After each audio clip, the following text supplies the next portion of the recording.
बढ़ाएं अपना कदम सक्सेस की ओर मार्गदर्शन कोचिंग इंस्टीट्यूट के साथ। मार्गदर्शन कोचिंग इंस्टीट्यूट बिहार में एकमात्र कोचिंग संस्थान IIT JEE and medical entrance exam के लिए।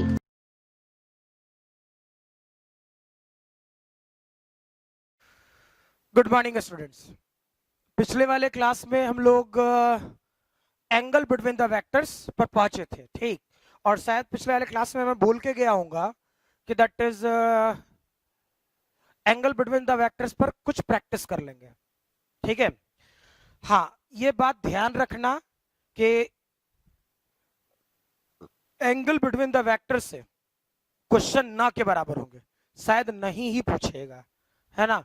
लेकिन एंगल बिटवीन द वेक्टर्स आप इसलिए पढ़ते हैं कि आपको वेक्टर का पैरेलल शिफ्टिंग आ जाए। क्लियर?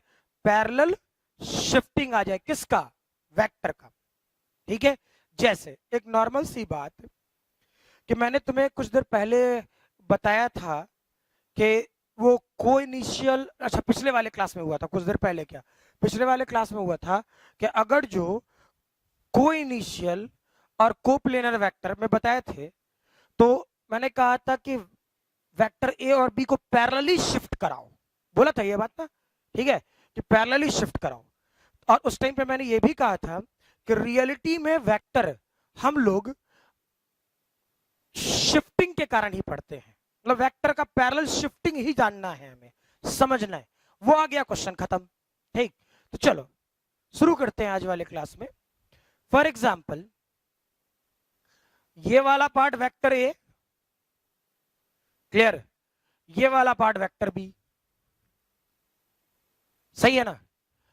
ये एंगल 120 डिग्री है, तो बता ए और बी के बीच का एंगल क्या होगा, चेक करना।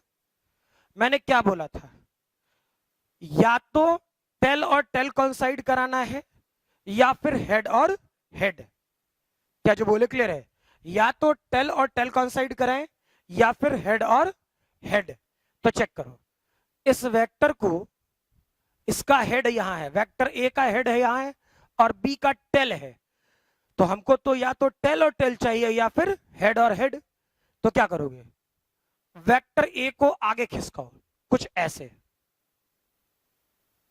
ठीक, यानी इसे पकड़ के यू खींच दिए, तो ये वेक्टर ए, तो ये भी वेक्टर ए। अब बता, ये टेल हो जाएगा वेक्टर ए का, इसे उठा के ऐसे खींचोगे तो यहां वेक्टर ए का टेल होगा कि नहीं होगा? क्या जो बोल रहा हूं क्लियर है? ठीक, तो ये एंगल 120, तो ये एंगल 60 डिग्री, क्लियर। तो ए और बी के बीच का एंगल क्या होगा? 60 डिग्री, ठीक। ऐसा ही एक क्वेश्चन और करें आप लोग। मान लीजिए ये वेक्टर ए, ये वेक्टर बी, ये वेक्टर सी, क्लियर। ये वाला पार्ट वेक्टर डी, ये वाला पार्ट वेक्टर ई, क्लियर। ये वाला पार्ट वेक्टर एफ, ठीक है। और ये जो मैंने दिया है वो क्या दिया है, ऐसे सोचो, ये रेगुलर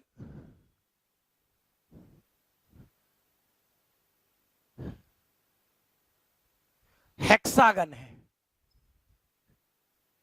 ठीक है, रेगुलर हेक्सागन। तो एक बात तो कंफर्म है कि ये वाली एंगल कितना होगा, रेगुलर हेक्सागन में ये वाली एंगल कितना होता है, 120 डिग्री। पता होना चाहिए पहले से, क्या कहते हैं, 9th-10th में आप हेक्सागन के साइड्स के बीच का एंगल कितना होता है ये निकालना जानते हो, ठीक है। वैसे ही ये वाला एंगल कितना होगा, 120 डिग्री, यानी ये सभी एंगल कितने हैं, 120 डिग्री, क्लियर। मैं आपसे बोलूं, चेक करना, वेक्टर ए एंड बी के बीच का एंगल, ठीक है, वेक्टर ए एंड सी के बीच का एंगल, ठीक है, वेक्टर ए एंड डी के बीच का angle, vector A and vector E के बीच का angle, vector A and vector F के बीच का एंगल। थोड़ा जल्दी बताएं सभी लोग, ठीक है।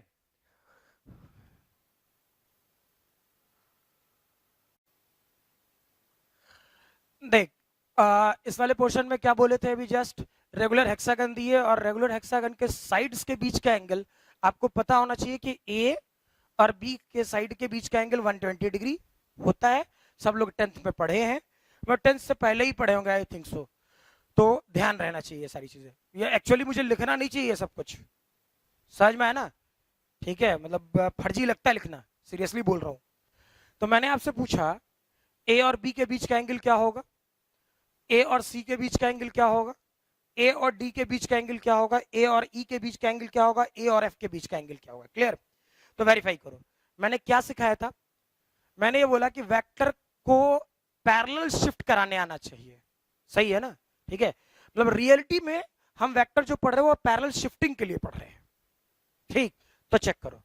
अब वेक्टर ए और वेक्टर बी, देख यही वाला फिगर, यही वाला फिगर, जस्ट वेक्टर ए को पैरेलली शिफ्ट कराया इधर, तो चेक करो वेक्टर ए को और जो पैरेलली शिफ्ट कराते तो ऐसे होता। चेक करो होता क्या? ठीक, तो ये एंगल 120 डिग्री, तो ये एंगल कितना? 60 डिग्री।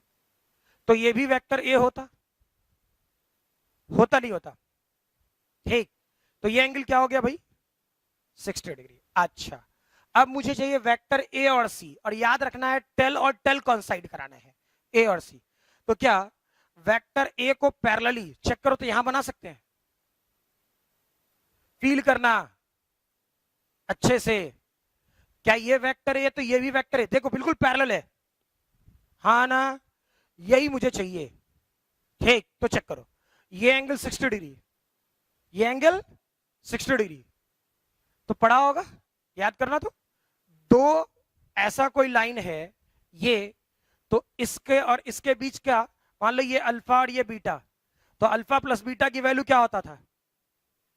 गुजरे जमाने में पढ़ा होगा, 180 डिग्री। ठीक, तो ये कितना? 60। तो ये एंगल कितना भाई?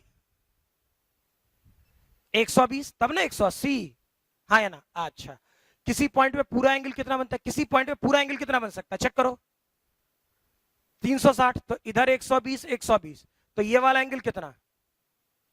120। अब चेक करो, क्या वेक्टर सी का टेल यहां है और वेक्टर ए का भी टेल यहां है, यानी दोनों के बीच का एंगल क्या हो गया? 120 डिग्री। क्लियर?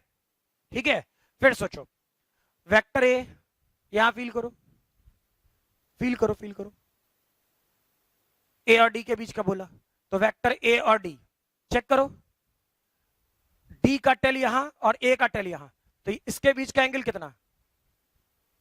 180 डिग्री। फील है कुछ? ठीक है, तो ये वाला पोर्शन 180 डिग्री। ठीक, वैसे ही ए और ई, तो ए और ई चेक कर दो, फिर से वेक्टर ए को पैरेलली ट्रांसफॉर्म कराओ। कैसे कराओगे? और टेल कॉन्साइड कराना है। ठीक है, तो चेक करें तो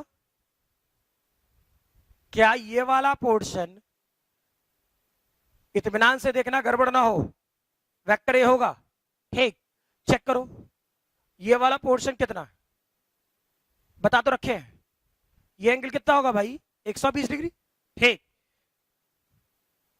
120 डिग्री। अब सोचो ये वेक्टर ए, पैरेलल ट्रांसफॉर्म कराओ, तो ये वेक्टर है ए और बी के बीच, तो ये कितना एंगल? सीधा सीधा ये 120, तो ये कितना? 60, तो ये एंगल कितना?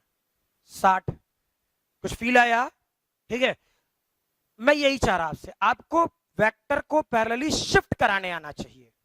समझ में आ रहा बात? अब मान लो तुम ए और एफ तक कर लिया, इसी ढंग से मैं आपसे पूछूं बी एंड सी के बीच का angle, further B and D के बीच का angle, further B and E के बीच का angle, B and F vector के बीच का एंगल। ठीक है, क्लियर? तो क्या कर रहे होते? सोचो, ठीक है, अब मुझे किसको शिफ्ट करें, किसकी शिफ्टिंग हम चाह रहे हैं? चेक करो, इधर ए था तो मैंने किसको शिफ्ट कराया? ए को। इधर बी है तो किसको शिफ्ट कराना है? बी को। अब फील करते हैं, इसमें अगर जो अब मैं बनाना शुरू कर दूं तो फिगर गंदा लगने लगेगा, मतलब हो सकता है तुम्हें समझ में आएगा, पता ना मास्टर का कर दिया, कुछ समझ में नहीं आया। क्लियर? तो एक काम करते हैं ना, अलग बना लेते हैं। ठीक है, मतलब एक ही क्वेश्चन में मैं तुमको इतने सारे क्वेश्चन को डील करा दे रहा हूं, ठीक है, कि आपको परेशानी कम से कम हो। क्या जो मैंने बोला क्लियर है? ठीक है, कि आपको परेशानी कम से कम हो। चेक करो क्या कर रहे होते भाई, फील करना ये वाला पोर्शन।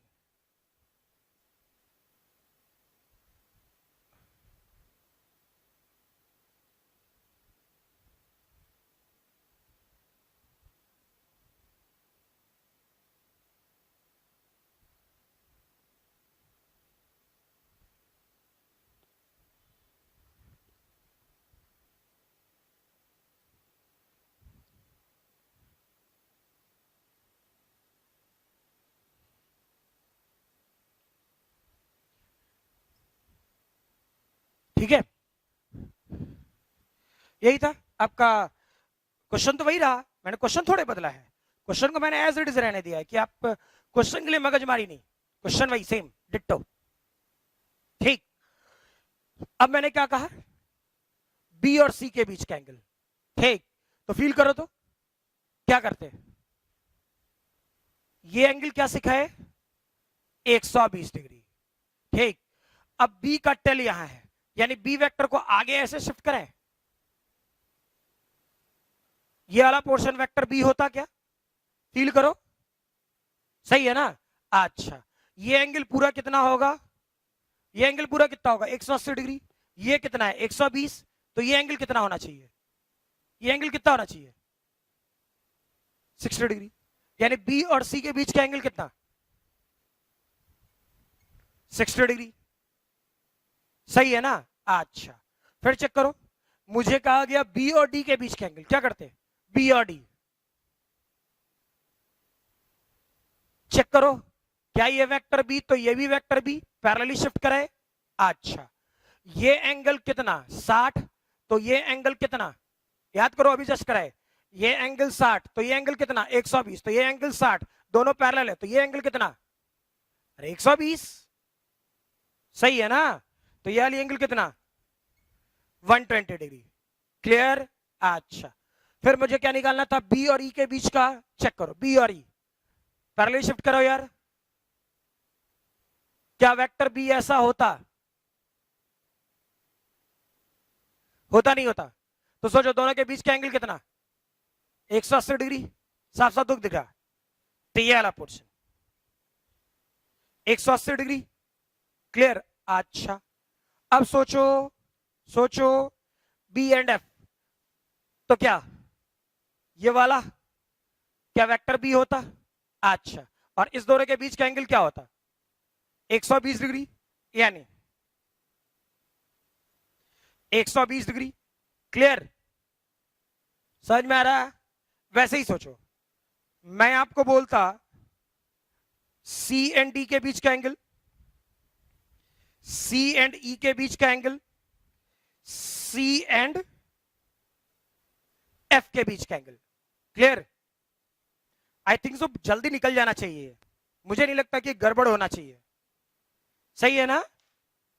मुझे नहीं फील होता कि इसमें कोई गड़बड़ है। चेक करो,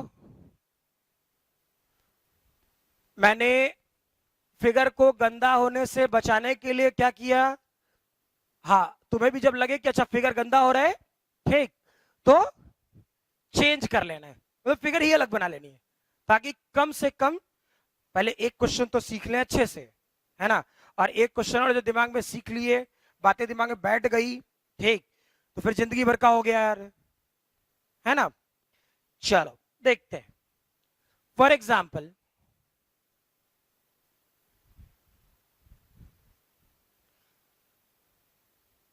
ये वाला पार्ट वेक्टर ए, ये वाला पार्ट वेक्टर बी, ये वाला पार्ट वेक्टर सी, ये वाला पार्ट वेक्टर डी, ये वाला पार्ट वेक्टर ई, ये वाला पार्ट वेक्टर एफ। थोड़ा ऊंच नीचे हो सकता है, मतलब एग्जैक्टली हाथ से बना रहा हूं तो वो रेगुलर साइड मतलब बराबर बराबर साइड थोड़ा बनाना मुश्किल होगा, ठीक है। तो उसके लिए कुछ नहीं कर सकते यार, ऐसे ही सीखना है, ठीक है। चेक करो, प्रयास कर रहा हूं कि हाँ बिल्कुल परफेक्ट बने, लेकिन थोड़ा हो सकता है। मैंने क्या बोला, सी एंड डी, तो चेक करो, सी दोनों का टेल कौन साइड कराना है, वेक्टर सी को पैरेलली शिफ्ट कराओ, कराते हैं ना, तो ये वेक्टर सी, ठीक है। अब बता, इस दोनों के बीच का एंगल क्या बताए थे, 120 डिग्री, तो इसके बीच का एंगल क्या हो जाएगा, 60 डिग्री, हाँ ना, क्लियर ना।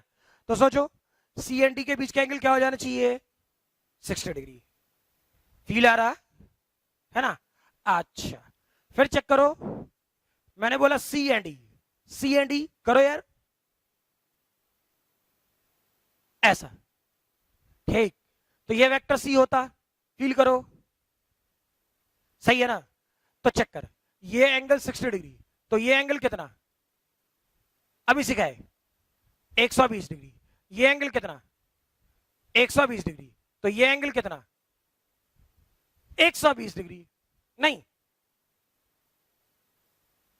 सही है ना, क्लियर। तो चेक करो, वेक्टर सी और ई के बीच का एंगल कितना, 120 डिग्री, क्लियर। अच्छा, सी एंड एफ, तो सी को पैरेलल ट्रांसफॉर्म कराना है, अच्छा ऐसा होगा यार, ये हो गया हमारा वेक्टर सी, ठीक। तो चेक करो, इस दोनों के बीच का एंगल कितना, 180 डिग्री, अरे यही तो है, ठीक। तो ये वाला पोर्शन 180 डिग्री, ठीक। ऐसे ही और ही बना सकते हैं, कौन कौन सा, तो लोग घर पे बना लेना खुद से ऐसे ही, लेकिन फिगर बदल लेना, तब तुम्हें अच्छा फील होगा। अब मैं मान लो मैं वेक्टर भी ऐसे शिफ्ट करा देता, फिर गंदा नहीं हो जाता, इसी में एक ही फिगर में मैं सब बना देता, घौच पौच टाइप लगता, गंदा टाइप, ठीक। कौन कौन सा एंगल है पता नहीं चलेगा, ठीक है। तो जब तक कमांड ना हो, जब तक कमांड नहीं होता, ठीक है, तब तक हम लोग थोड़ा अलग अलग फिगर बना ले, अच्छे से फील आ जाए, ठीक है, तो बातें अच्छी लगे, ठीक है। इस वाले पोर्शन में क्या क्या हो जाएगा, एक और बच गया, वेक्टर डी एंड ई के बीच का angle, vector D and F के बीच का एंगल, सही ना। और लास्ट ये निकाल लेना खुद से आप लोग, और वेक्टर ई एंड एफ के बीच का एंगल, इतना ही तो होना है, सही है ना। रिश्ता मैंने बता ही दिया, तो आप लोग डी और ई, डी एफ ई एफ, ठीक है, कर लेना है, ठीक। पहले इसे इत्मीनान से नोट डाउन कर लें, है ना।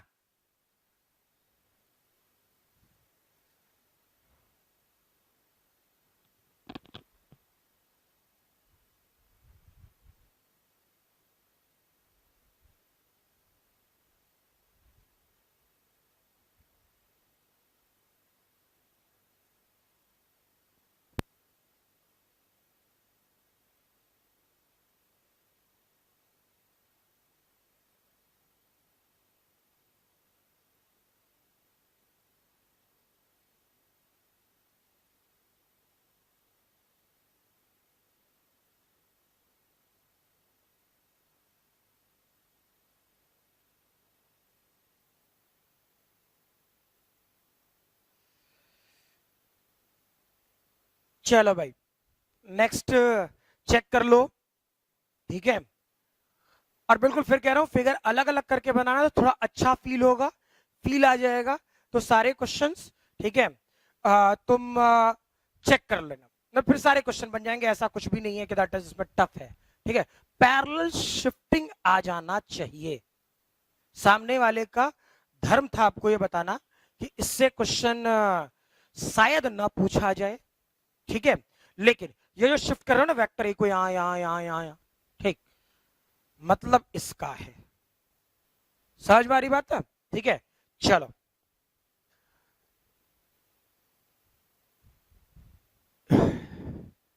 एक दो क्वेश्चन और कर ले इस पे, ठीक, ताकि फील आ जाए।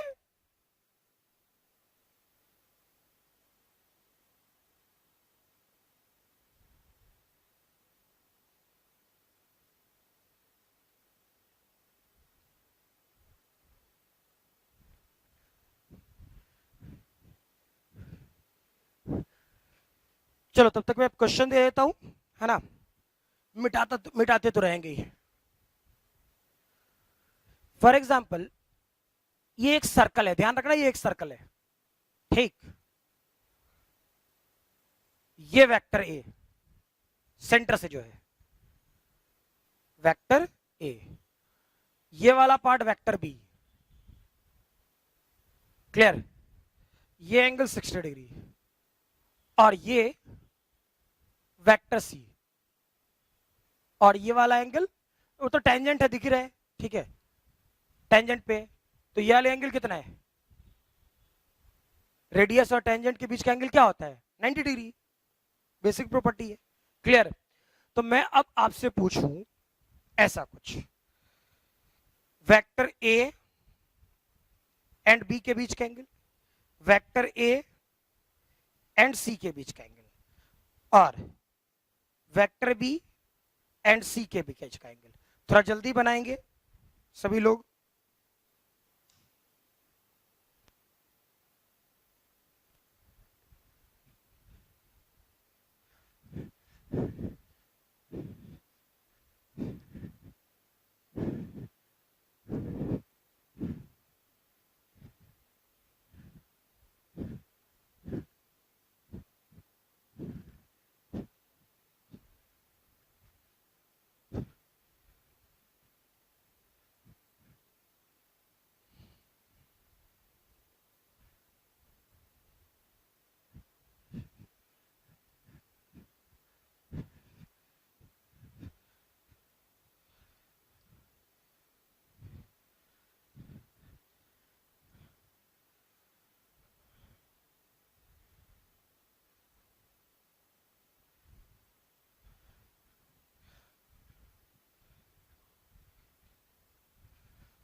हो गया, चेक करो क्या होता। मैंने बोला कि वेक्टर को पैरेलल शिफ्ट करना है, तो ए और बी के बीच का एंगल तो साफ साफ दिख रहा, कितना 60 डिग्री, क्लियर है। ए और बी के बीच का एंगल साफ साफ क्या दिख रहा 60 डिग्री, ठीक। तो ये वाला पार्ट 60 डिग्री, ठीक। अच्छा, ए और सी, तो चेक करो, सी वेक्टर यहां है और ए वेक्टर का टेल यहां है, तो क्यों ना वेक्टर सी को पैरेलली शिफ्ट करो ऐसे, तो ये वाला पोर्शन वेक्टर सी, ठीक। तो चेक करो, ये एंगल 90 डिग्री और ये एंगल 90 डिग्री, हाँ ना, ठीक। तो टोटल एंगल कितना हो गया 90 और 60 150 डिग्री, हाँ ना, क्लियर। अच्छा, बी और सी के बीच का एंगल साफ साफ दिख रहा 90 डिग्री, क्लियर है, ठीक। तो मुझे कहीं वैसा तो नहीं लगता कि दैट इज इस टाइप के क्वेश्चंस में कोई दिक्कत आनी चाहिए, है ना, वैसा है, फील आ जाए। चलो एक क्वेश्चन और कर लेते हैं, देखते हैं। ये वेक्टर है, ये वेक्टर भी, मर्जी अपनी, ठीक। ये वेक्टर सी और ये वेक्टर डी, मैं कुछ सोच वोच के नहीं दे रहा, कुछ भी दे रहा हूं, क्लियर ना, ठीक। सिर्फ तुम्हें पैरेलल शिफ्टिंग आ जानी चाहिए बस, इसके अलावा कुछ जरूरत नहीं है, ठीक है। तो ये वाला पार्ट मैं दे रहा हूं 60 डिग्री, ठीक। अच्छा, ये जो हॉरिजॉन्टल लाइन से जो एंगल बन रहा होगा कितना दे दूं, चलो मर्जी अपनी, थोड़ा परेशान करते हैं 15 डिग्री, ठीक। और ये जो एंगल है ग्राउंड हॉरिजॉन्टल लाइन से, वो बना रहा होगा 90 डिग्री, समझ में आ रहा। अब मैं आपसे बोलूं similarly, vector A and B के बीच का एंगल, ए एंड सी के बीच का एंगल, ए एंड डी के बीच का एंगल, सिमिलरली, जल्दी बताएंगे सभी लोग, बी एंड सी के बीच का एंगल, बी एंड डी के बीच का एंगल, और फाइनली सी एंड डी के बीच का एंगल। ठीक है, थोड़ा जल्दी बताएंगे।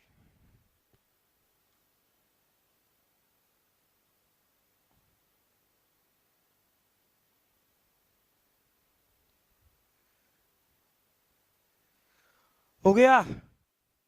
चेक करो। पहले तो ए और बी, यानी इधर मैंने ए दिया तो शिफ्टिंग किसकी? वेक्टर ए की। सिखाए थे ना, इधर मैंने क्या दिया? वेक्टर ए, तो शिफ्टिंग किसकी? पहले वेक्टर ए की। चेक करो, वेक्टर ए को पैरेलली ट्रांसफॉर्म करा, ये वेक्टर है, ठीक। तो ये एंगल 60, तो ये एंगल कितना? 120 डिग्री होगा क्या?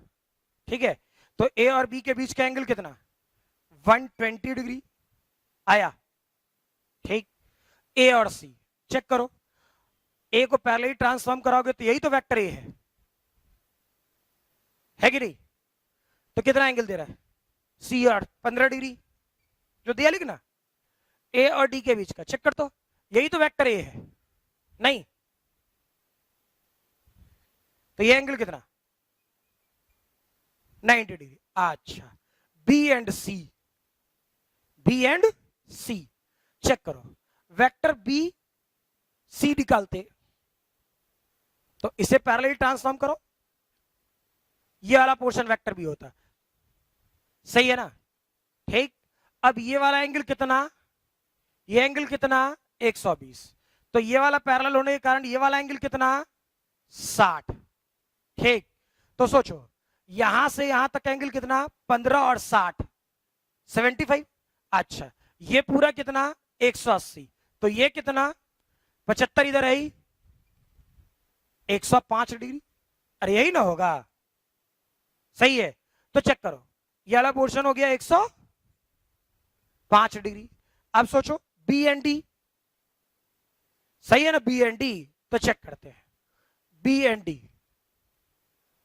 वेक्टर बी तो ये वाला होगा, होगा नहीं होगा?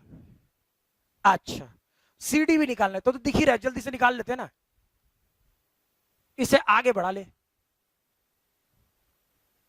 तो ये वाला पोर्शन क्या हो जाता है? वेक्टर सी होता क्या?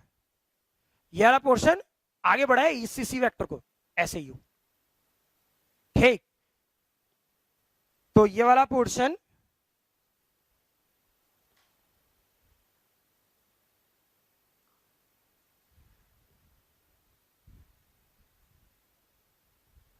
वेक्टर सी, ठीक।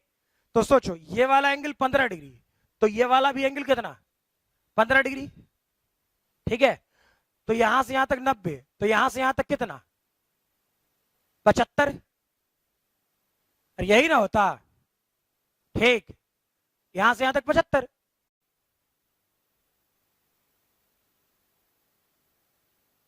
ठीक, सही है।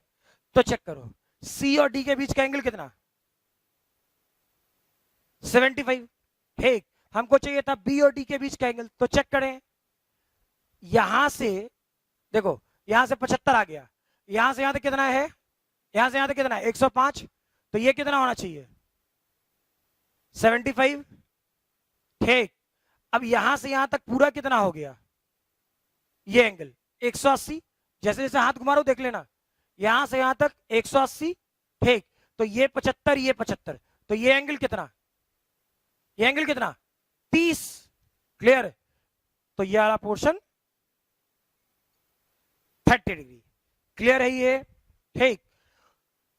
मीनिंग सीधा सीधा इसको कराने का सिर्फ एक रीजन था, ठीक है, कि दैट इज आपको पैरेलल शिफ्टिंग ऑफ वेक्टर्स आ जाना चाहिए। क्लियर ना? ठीक है, तो सीधा सीधा लैंग्वेज, इसमें कोई है तौबा नहीं मचाना है, स्ट्रेट फॉरवर्ड आपको पैरेलल शिफ्टिंग ऑफ वेक्टर आ जाना चाहिए।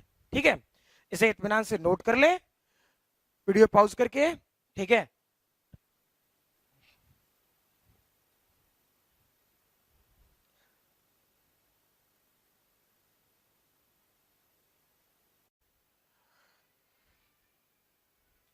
चलो नेक्स्ट लिखोगे addition of vectors, addition of vectors.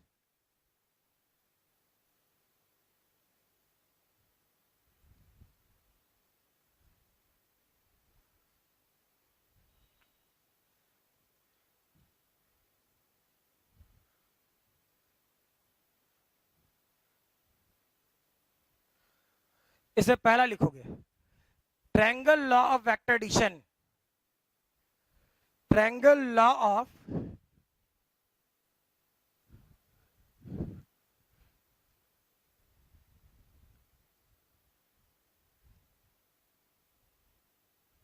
Triangle law of vector addition.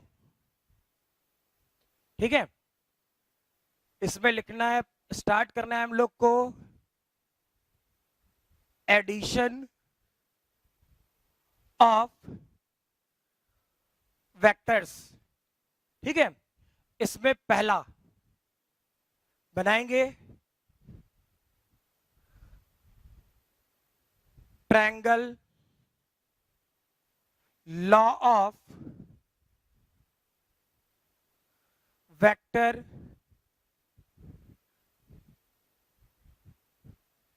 Addition. ठीक है, इसमें लिखोगे if two or more, if two or more non-zero vectors, if two or more non-zero vectors can be represented by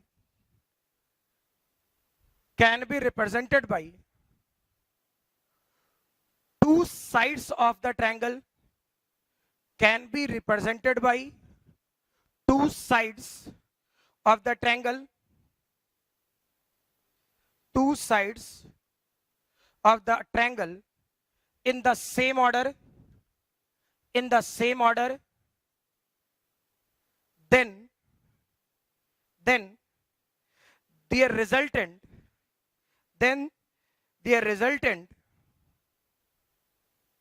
is represented by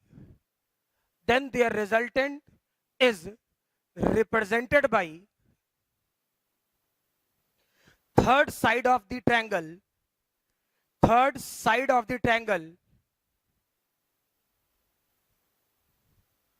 in opposite order,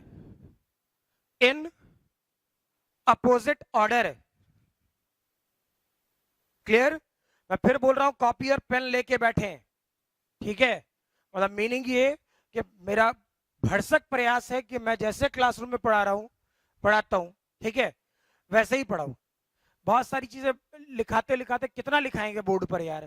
ठीक है, तो copy और pen लेके रखोगे तो साथ साथ में जो डिक्टेट कराता जाऊं, और उतना टाइम दे रहा हूं आराम से लिखने का कि आप लिख सकते हो। ठीक है, तो कॉपी और पेन लेके ही बैठे। ठीक है, फिर से बोल दे रहा हूं, if two non-zero vectors can be represented by two sides of the triangle in same order, then their resultant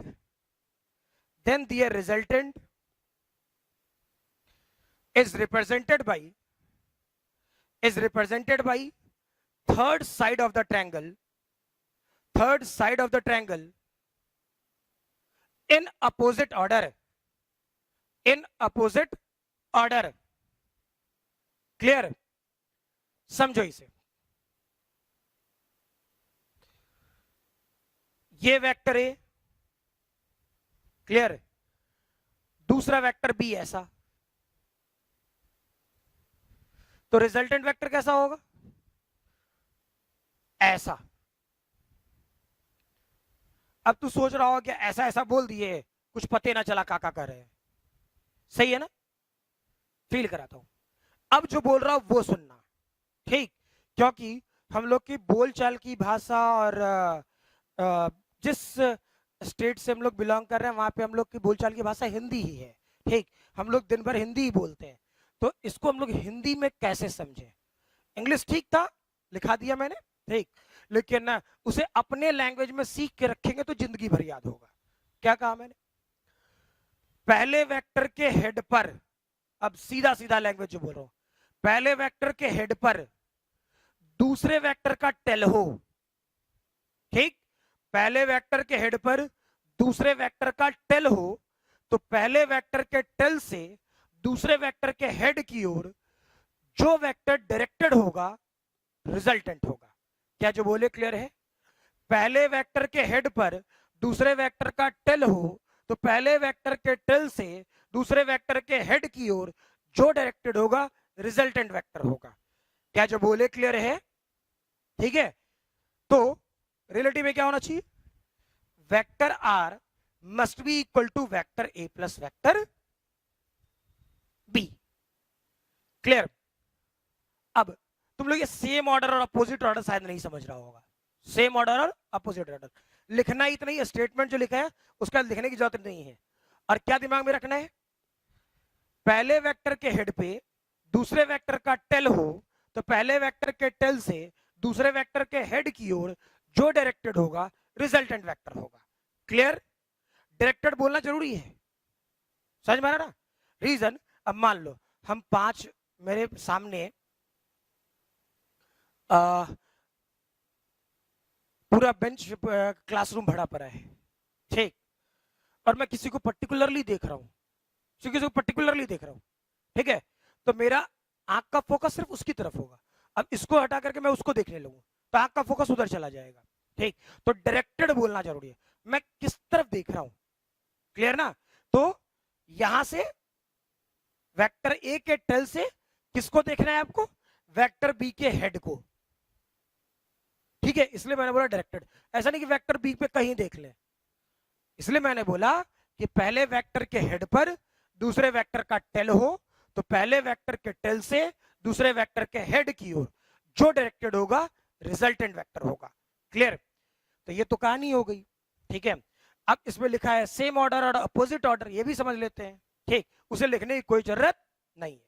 मान लीजिए ट्रायंगल, कोई ट्रायंगल ऐसा हो सकता है ना, हो सकता है ना, ठीक, मान लो पी क्यू आर, कोई भी ट्रायंगल है ना, हम पी से क्यू पे गए, हम पी से क्यू पे गए, क्यू से आर पे गए, आर से पी पर आए, this is called same order. P से क्यू, क्यू से आर, आर से पी, ठीक, यहां क्या हुआ चेक करो। मान लो लिखना मत, ये पहला पॉइंट था, ये दूसरा पॉइंट था, ये तीसरा पॉइंट था, तो पी क्यू आर को मैंने 1 2 3 कर दिया, ठीक, 1 से 2 पर गए, 2 से 3 पर गए, लेकिन 3 से 1 पर आते तब ना सेम ऑर्डर। मैंने क्या कहा? 1 से 3 देखो, यही कहा ना, 1 से 2 पर आते, 2 से 3 पर आते, 3 से 1 पर आते, सेम ऑर्डर नहीं आया? अरे आया नहीं आया? ठीक, अच्छा, सेम ऑर्डर आ गया, ठीक, लेकिन मैंने क्या कहा? 1 से 2, 2 से 3 और 1 से 3। Clear? This is called opposite order, यानी P से Q, Q से R, तो सेम ऑर्डर में रहा, यहां बिल्कुल ऐसे है, देखो,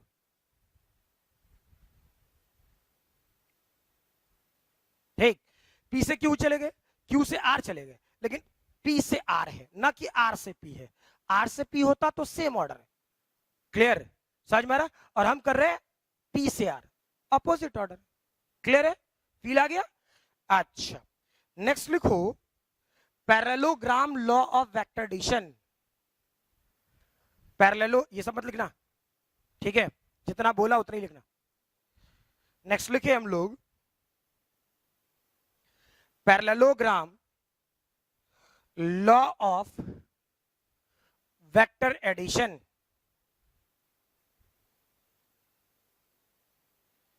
ठीक है, पैरेललोग्राम लॉ ऑफ वेक्टर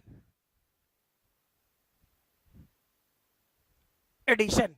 एक चीज और, पहला triangle law of vector addition है, समझ में आ रहा बात? ठीक है, आप कुछ भी करोगे मतलब लॉ ये है triangle law of vector addition, ठीक है, ये लॉ नहीं है, समझ में है ना? ठीक, ये इसका मैथमेटिकल अप्रोच है क्वेश्चन को सॉल्व करने का। क्या जो बोले क्लियर है? ये वाला पार्ट मैथमेटिकल अप्रोच है इस टाइप के क्वेश्चन को सॉल्व करने का। ठीक, वही लैंग्वेज ऑफ मैथमेटिक्स जो बोल रहा था, समझ में ही बात ना? ठीक है, चलो मान लीजिए वेक्टर ए ये होता, मान लेते, ठीक, वेक्टर बी ये होता, कोई दिक्कत? क्लियर? अच्छा, वेक्टर को पैरेलली ट्रांसफॉर्म कराने पर वेक्टर पे कोई चेंज नहीं होता है, बताए हैं? यानी अगर जो वेक्टर बी को पैरेलली ऐसे ट्रांसफॉर्म करा दे, ठीक, तो ये वेक्टर बी तो ये भी वेक्टर बी, हाँ ना? ठीक है, अच्छा, वेक्टर ए को पैरेलली ट्रांसफॉर्म करा दे तो ये वेक्टर ए तो ये भी वेक्टर ए, समझ में आई बात? और ये एक टाइप का पैरेललोग्राम है, ठीक, कोई दिक्कत नहीं। ए और बी के बीच का एंगल थीटा माने, समझ में आ रहा? अब सोचो मैंने क्या कहा था, वेक्टर ए के हेड पर यानी पहले वेक्टर के हेड पे वेक्टर बी का टेल हो तो पहले वेक्टर के टेल से दूसरे वेक्टर के हेड की ओर जो डायरेक्टेड होगा वो रिजल्टेंट वेक्टर होगा, यानी ये आर रिजल्टेंट वेक्टर होगा, कोई दिक्कत? और वेक्टर ए और आर के बीच का एंगल में भी अल्फा हो, ए और बी के बीच का एंगल थीटा, ए और आर के बीच का एंगल अल्फा, यही मैंने बोला है, ठीक है। एक काम करते हैं मैथमेटिकली इस क्वेश्चन को सॉल्व करने के लिए इसे आगे खिसकाते हैं थोड़ा, इस वाले पार्ट को, तो ये थीटा तो ये भी थीटा, पढ़ा था ना? ये गड़बड़ कर दिया? दो पैरेलल लाइंस, जितना एंगल ये उतना ही एंगल ये था ना? ठीक, वही तो कर रहा हूं। अब इस पर्टिकुलर पॉइंट से एक परपेंडिकुलर डालें, इस पर्टिकुलर पॉइंट से एक परपेंडिकुलर डालें, ठीक है, कोई दिक्कत नहीं, कुछ भी नाम लिख लो यार, कुछ भी, एनीवन, ऐसा लिखते हैं M N O P Q, ठीक है, कोई दिक्कत नहीं। आप चेक करो, अगर जो मैं ट्रायंगल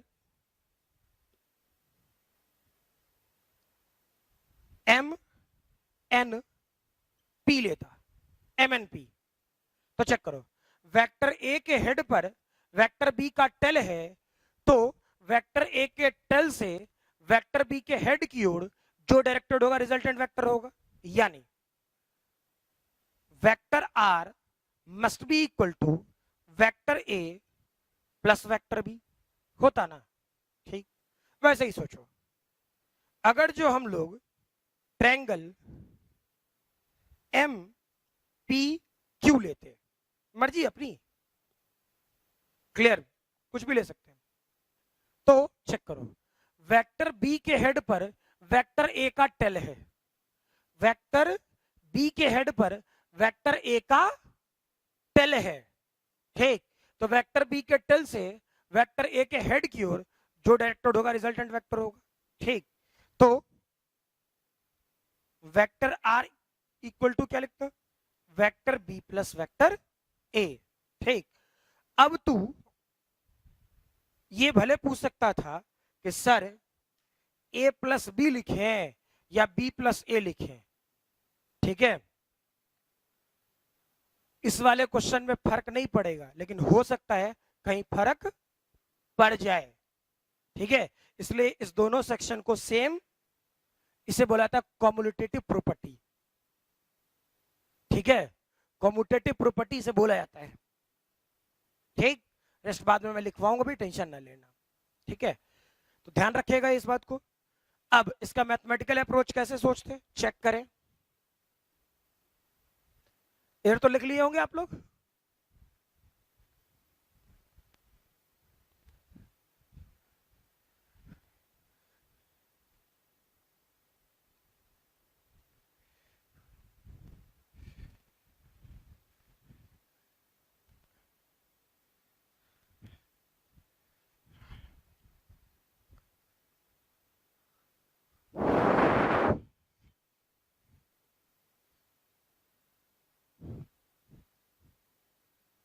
अब हम लोग उठाएं ट्रायंगल एम पी ओ, इस ट्रायंगल में काम करते हैं, ठीक है। एम पी ओ, तो चेक करो ये 90 डिग्री, यानी चेक करना तो हम लोग लिख सकते थे M P square must be equal to M O square plus OP square, Pythagoras theorem से लिख सकते थे ना। अच्छा, एक चीज और, ये वाला पार्ट तो बी था, ऐसे कंफ्यूजन होगा इसलिए मैं यहां लिख दे रहा हूं, ये वाला पार्ट तो बी था, ठीक। तो यहां से यहां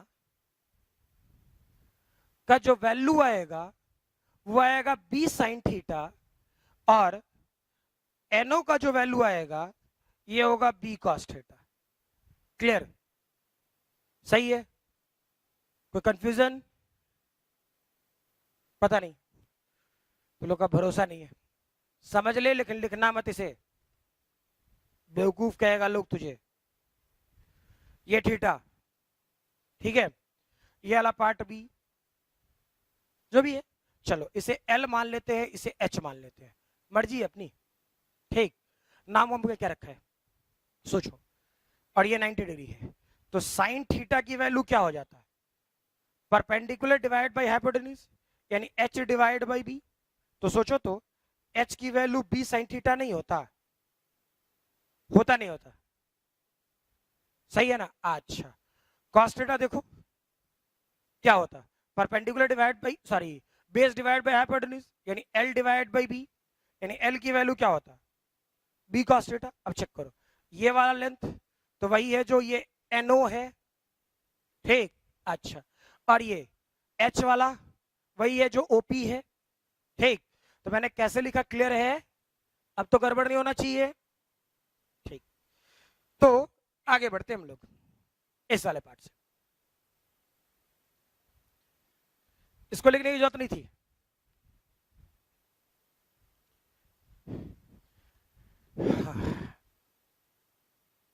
क्या करेंगे, एमपी, एमपी को क्या लिख सकते थे, आर, लिखना सीधे आर स्क्वायर। क्लियर, अच्छा, एमओ को क्या लिख सकते थे, MO, MO M N plus NO का होल स्क्वायर। ओपी क्या हो सकता था, सीधा लिख B square sine square theta, ठीक। चेक करो R square M N, M N क्या है यार, A plus B cos theta का whole square B square sine square theta. Clear, यानी R square A square B square cos square theta plus 2ab cos theta plus B square sine square theta, ठीक। यानी R square A square B square cos square theta sine square theta 2ab cos theta, यानी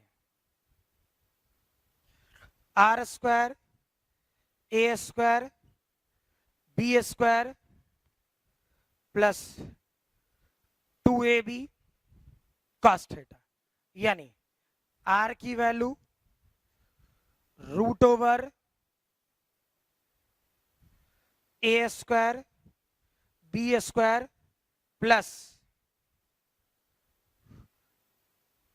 2ab cos theta.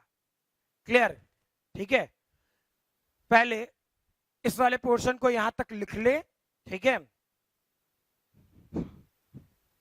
पहले इत्मीनान से लिख लो, फिर आगे मैं आगे बढ़ू इससे।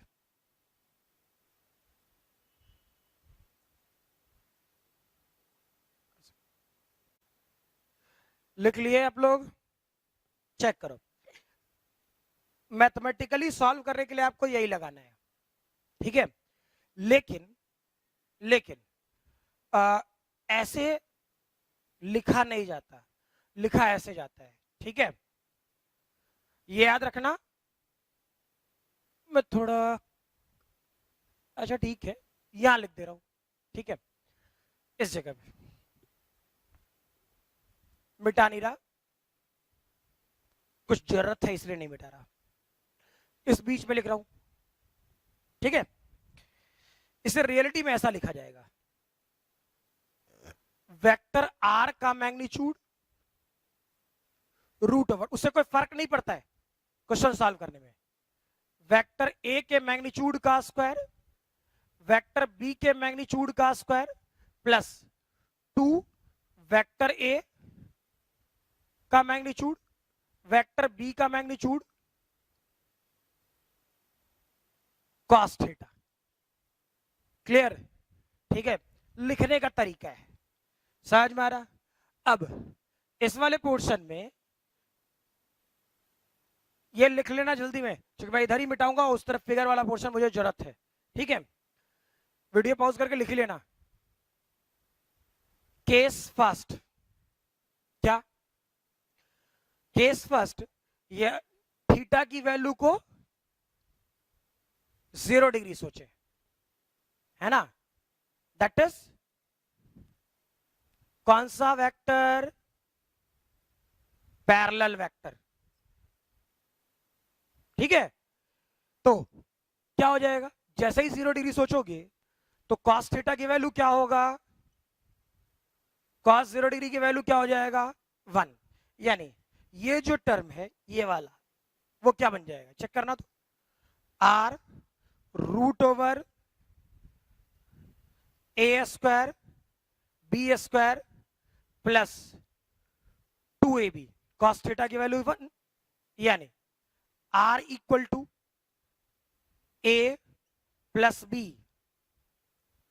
ऐसा लिखते हैं, root over a plus B का होल स्क्वायर, यानी ये r क्या हो जाएगा? a प्लस बी के बराबर। फिर लोग ऐसा लिखने, मैथ्स में हो जाएगा, ठीक, लिखेंगे कैसे? वेक्टर a का मॉड वेक्टर a का मॉड प्लस वेक्टर b का मॉड, कब? जब एंगल 0 डिग्री होगा। क्लियर? और इसे क्या बोलोगे? इस वाले पोर्शन को, इसी वाले पोर्शन को बोला जाएगा मैक्सिमम रिजल्टेंट। क्लियर है ये? ठीक, चलो भाई नेक्स्ट, इस वाले पार्ट में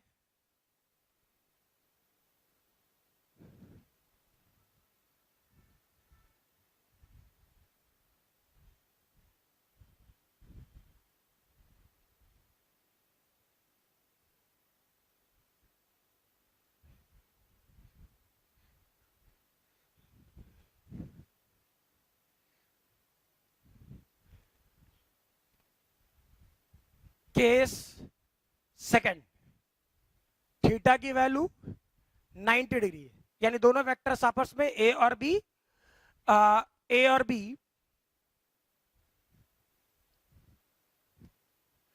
क्या कहते हैं, परपेंडिकुलर हो।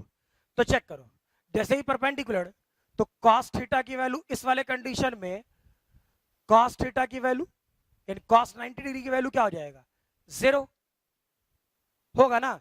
यानी चेक करो, इस बार वेक्टर r जो लिखे थे वो a square plus B square और 2ab 0 तो हटाई से, क्या दिक्कत है। लेकिन फिर वही वेक्टर फॉर्मेट में कैसे लिखेंगे लोग, ऐसे वेक्टर आर का magnitude root over vector A के मैग्नीट्यूड का स्क्वायर वेक्टर बी के मैग्नीट्यूड का स्क्वायर। समझ में आ रहा, ठीक। नेक्स्ट केस थर्ड में क्या करें, थीटा की वैल्यू 180 डिग्री, मीनिंग क्या, एंटी पैरेलल वेक्टर, समझा रखे सब कुछ है ना, एंटी पैरेलल वेक्टर। तो इस कंडीशन में cos 180 डिग्री की वैल्यू कितना, -1, ठीक। सोचो, लिखो अब, R equal to root over क्या लिखता, ए स्क्वायर बी स्क्वायर और -2ab, यही ना, क्लियर। तो इसे क्या लिखोगे, R root over A minus B का होल स्क्वायर, यानी R equal to A minus B, ठीक है। तो वेक्टर फॉर्मेट में कैसे लिखेंगे हम लोग, चलो अब क्या दिक्कत है, वेक्टर फॉर्मेट में कैसे लिखेंगे,